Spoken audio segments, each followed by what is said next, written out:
You have been burning for months, and you still believe the fire is your enemy.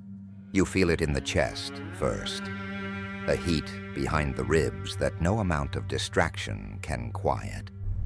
The career you built with such careful ambition fits like a coat sewn for another man's body. The relationship you held together with performance and silence has come apart so gently you almost missed it, as if even the collapse was trying not to disturb you.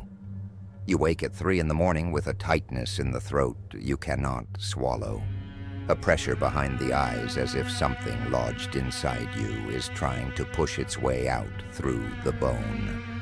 You call this crisis. You call it burnout. You tell anyone who asks that you are going through a rough patch, and the shame of how small that phrase sounds keeps you from ever saying what it actually is, which is that something is dying inside you, and you do not know whether it is you. The fire is not the crisis. The fire is the first true thing. You have been cold for years and did not know it. Years of performing a life you never paused to ask if it was yours, of mistaking the absence of pain for the presence of peace, of filling every silence with noise and every emptiness with ambition, so you would never have to feel the draft coming through the walls of what you built. And now, something has caught fire inside you, and you are terrified, because you have not felt anything this real in so long that the sensation itself feels like dying. The old alchemists had a name for what is happening to you. They called it calcination, the first stage of what they called the great work, the slow transmutation of a human being from crude matter into something real. They understood that most of what a man carries was never truly his, the ambitions that fit your hands but were shaped by someone else's want. The personality you assembled from whatever earned approval and sealed shut over the parts that did not. The goals you display like armor over a body you have never actually looked at. The fire does not care about any of this. The fire burns what you are not, and the pain you feel tearing through you is the pain of separation, of watching the man you spent years constructing dissolve into ash, and discovering you have no idea who stands behind him.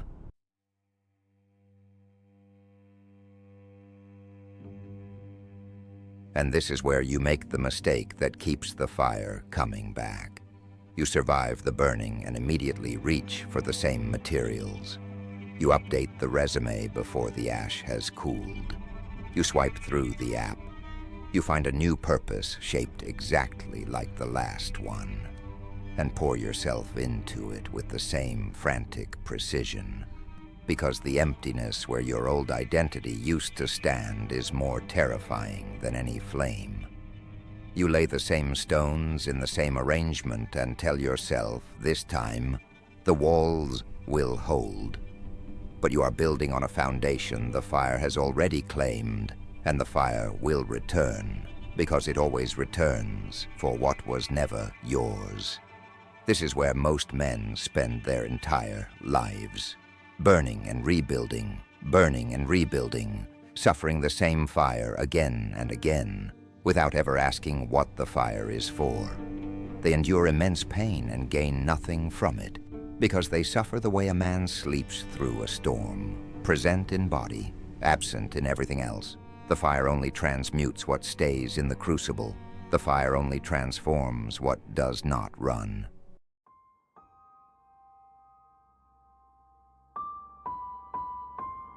That heat you feel in your blood, in the base of your spine, in the flush that rises when the mask slips and something unguarded passes across your face before you can catch it. That warmth is not a symptom. It is the oldest part of you, the part that existed before the career and the title and the role and the performance. The ancients understood that warmth is the threshold, the last doorway between what is dead in you and what is still alive. Your blood runs warm because something in you has not yet surrendered. Your chest burns because something in you still remembers what it was like to want something that was actually yours. The light you are looking for does not arrive to replace the darkness. The light is the darkness after the fire has passed through it. What you are sitting in right now, this collapse, this disintegration, this bonfire of everything you thought you were, is not the opposite of what you want. It is the raw material. The darkness is not the enemy of the light. The darkness is its ore. Most men survive the fire. Almost none survive what comes after. The silence when there is nothing left to burn, when there is no title, no role, no rehearsed answer to who you are. Just ash and breath, and the terrible liberty of an empty room. This is the space you have spent your entire life furnishing with noise and ambition and borrowed names, so you would never have to stand in it alone. The fire burned the furniture. Now you must learn to live in the room, stop rebuilding, sit in the ash.